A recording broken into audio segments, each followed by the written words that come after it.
ಕ್ಷೇತ್ರಕ್ಕೆ ಬಂದಿದ್ದೀಯ. ಯೋಚನೆ ಮಾಡು. ಏನು ಈ ಮೇಘನಾದ ಗೆಲ್ಲುವುದು ಸುಲಭ ಸಾಧ್ಯವಲ್ಲ. ಏನು ಕಷ್ಟ? ಹಸಿವಾಗ್ತದೆ ನಿನಗೆ?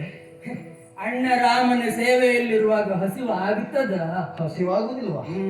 ಲಕ್ಷ್ಮಣ, ನಿದ್ದೆ ಬರ್ತದೇನು?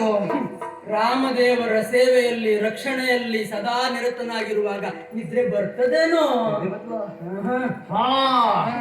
ಹೆಣ್ಣು ಮಕ್ಕಳ ಕಂಡಾಗ ಮನಸ್ಸು ಹಾಕಿದಲ್ಲ ನಿನಗೆ? ನನ್ನ ಹೆಂಡತಿಯನ್ನೇ ಬಿಟ್ಟು ಬಂದಿದ್ದೇನೆ, ಮತ್ತೆ ಬೇರೆ ಮನಸ್ಸು ಆಗ್ತದೇನೋ ನನಗೆ? ಇಷ್ಟನ್ನು ತ್ಯಜಿಸಿದರೆ ಇಂದ್ರಜಿತವನ್ನ ಗೆಲ್ಲಲು ಸಾಧ್ಯ ಅಲ್ಲಂತಾದ ಸಾಧ್ಯ.